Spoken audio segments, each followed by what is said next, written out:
IMD DG Mrutyunjay Mohapatra phone line जोगे कौन सूचना देउछन्ति बात्या मुंथा को नहीं आसंतु सुननबा।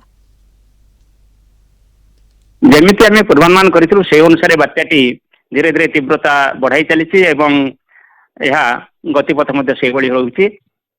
आज पूर्वाह्न यह पूर्व केंद्रीय बंगोपसागर रे काकीनाडा पाखरु 240 किलोमीटर दूर रे गोटे भीषण बात्या हिसाब रे केंद्रीभूत रही, जार पवन होउछि 90 ରୁ 100 किलोमीटर प्रति घंटा, कोस्टनेस 110 किलोमीटर प्रति घंटा।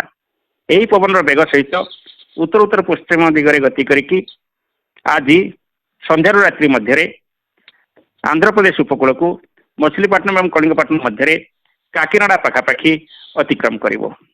तेणु यार प्रभाव वर्तमान दक्षिण ओडिशार उपकूल अंचल 45 ରୁ 55 किलोमीटर प्रति घंटा पवन प्रभावित होउछि समुद्र रे। ये पवन धीरे धीरे बढ़िबो। संध्या पर ठारू पवन 60 ରୁ 70 किलोमीटर प्रति घंटा एवं गस्टिनेस 80 किलोमीटर प्रति घंटा पर्यंत हेबार संभावना रही। यही पवन आज संध्या पाखरु राति जाए रहिबार संभावना रही, माने मध्यरात्रि जाए तापर धीरे धीरे पवन कमिया को लागिबो। यह केवल उपकूल अंचल नुह, यह सहित जोड़ी होइतिबा जिला जेपरिक गंजाम, गजपति और एपटे जो आभ्यंतरण जिला रही कोरापुट, नवरंगपुर, मालकानगिरी, रायगढ़ इत्यादि यही पवन मध्य प्रभावित संभावना रही।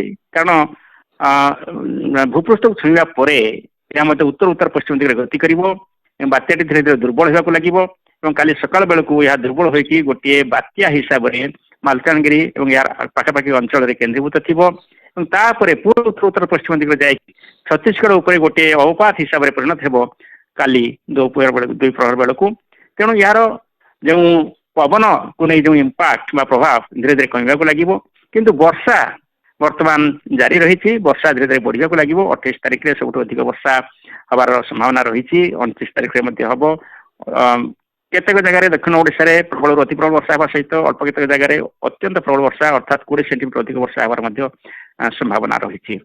ये जो अंचल ये अंचल रे आपणकर नदी रही वंशधरा, ऋषिकुल्या, नागावली इत्यादि एवं नदी अवबाहिका रही। तेणु सेठारे रिवर एंड फ्लडिंग बन्या परिस्थिति आम नजर रखा दरकार। ता सहित सहरांचल रही नजर रखा दरकार। यहाँ गोटे पर्वत अंचल एठारे भूस्खलन माटी अतड़ा खसबार संभावना रही। तेणु लोक मैंने बाहर बुलाबुली करा उचित नुह। विशेषतः 28 तारीख संध्या पाखु आरंभ करके 29 तारीख अर्ली आवर्स पर्यंत प्रातः काल पर्यंत दक्षिण ओडिशा यू जिला जहाँ मुझे कहली लोक मैंने सुरक्षित रहा दरकार एवं गाड़ी चलाचल करने उचित नुह। कारण जो पवन 60-70 रही वर्षा हेब से भिजिबिलिटी कमिज गाड़ी चलाचल असुविधा हो पाए। तेणु लोक मैंने सुरक्षित रहा उचित, निरापद स्थान रहा उचित और जंगल मध्य जावा उचित नुह। कारण वर्षा सहित घड़घड़ी बिजुली हो पाए। तेणु यह सुरक्षित न हो पाए। तो जो आम पवन कही 60 ରୁ 70 किलोमीटर प्रति घंटा से आम सजग रहा दरकार और सतर्क रहा दरकार। आम राति बाहर बुलाबुली करने उचित नुह।